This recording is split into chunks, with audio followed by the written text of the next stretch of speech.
Bonjour et bienvenue. Aujourd'hui, on plonge dans un sujet technique mais passionnant, la micro-encapsulation. Oui, et on va prendre un exemple très concret, la fameuse huile d'argan. Exactement. On va essayer de comprendre ce que c'est, cette technique, et pourquoi on l'utilise. Pour ça, on s'est basé sur des infos de fabricants et un peu de Wikipédia pour le contexte général. C'est un très bon choix, l'huile d'argan. Cet or liquide du Maroc, tout le monde en parle. Oui, issu de l'arganier, Argania spinosa, on connaît ses vertus hydratantes, anti-âge. Tout à fait hydratante, antioxydante, même anti-inflammatoire. Mais voilà, elle est aussi un peu sensible. Justement. Alors, la micro-encapsulation, c'est quoi en termes simples, on met l'huile dans une mini-boîte. C'est un peu l'idée, oui. En gros, c'est un procédé où on va enfermer une substance, ça peut être liquide comme l'huile, mais aussi solide ou pâteuse, dans de toutes petites particules. Des micro-particules. Voilà, des microcapsules si c'est creux, comme une petite bulle, ou des microsphères si c'est plein, une matrice quoi.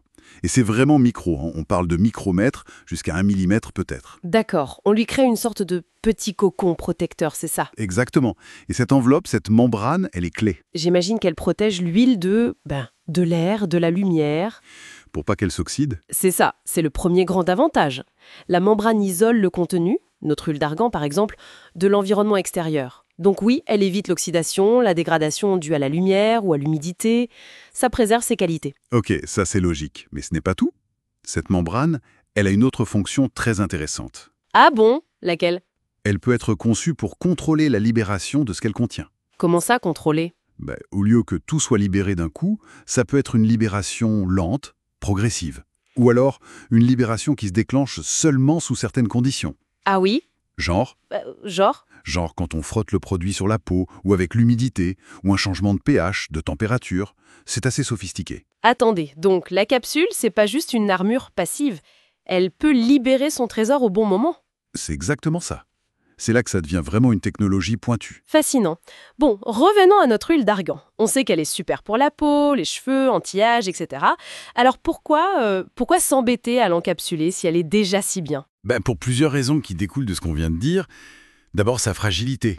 Ses composants actifs, les acides gras, les vitamines, sont précieux mais sensibles. L'encapsulation les protège jusqu'au moment de l'application. D'accord, ça garantit qu'elle reste efficace plus longtemps. Voilà.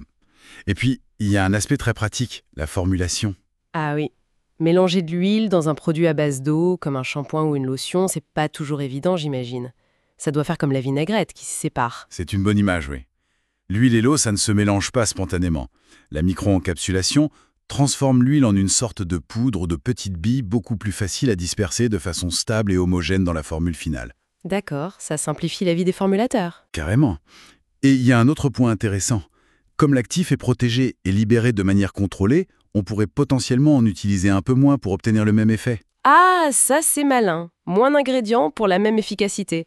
C'est plus économique et peut-être plus écologique. Tout à fait. C'est un avantage non négligeable. Et comment on fabrique ces micro-trucs? C'est compliqué? Il existe différentes techniques. Une assez courante, c'est l'homogénéisation de l'huile avec le matériau de la capsule, puis un séchage rapide, par atomisation, le spray drying. Ça donne une poudre très fine. D'accord. Mais il y en a d'autres, la coacervation, la polymérisation, ça dépend du résultat souhaité. Et on trouve ça où, concrètement? Dans quel produit de notre salle de bain? Oh là, un peu partout, souvent sans qu'on le sache. Ah oui, les petites billes colorées qu'on voit parfois dans certains gels douche, ça pourrait être ça. Ça peut être ça, oui. Ou alors c'est juste invisible, sous forme de poudre intégrée. On en trouve dans les shampoings, les après-shampoings, les crèmes hydratantes, les soins anti-âge, les nettoyants visage, même parfois dans le dentifrice ou les crèmes solaires. C'est fou, c'est vraiment très répandu alors. Oui, dès qu'on veut protéger un actif ou contrôler sa libération. Donc si je résume bien, la micro-encapsulation, c'est bien plus qu'un simple emballage microscopique. C'est une vraie technologie. Absolument. Elle permet de protéger des ingrédients un peu fragiles, comme notre huile d'argan, de mieux les intégrer dans les produits. Et surtout, de maîtriser comment et quand ils vont agir, pour optimiser leur efficacité. Voire même d'être plus efficace avec moins de produits actifs au final. C'est une excellente synthèse, oui. Optimiser le potentiel d'un ingrédient. C'est vraiment impressionnant. Et ça m'amène à une dernière réflexion, une question un peu pour la suite. Je vous écoute. Si on maîtrise si bien cette protection et cette libération contrôlée au niveau micro, est-ce qu'il n'y aurait pas d'autres ingrédients naturels, peut-être un peu oubliés parce que trop instables ou difficiles à utiliser aujourd'hui, qui pourraient connaître une seconde vie ou des applications totalement nouvelles grâce à cette technologie ?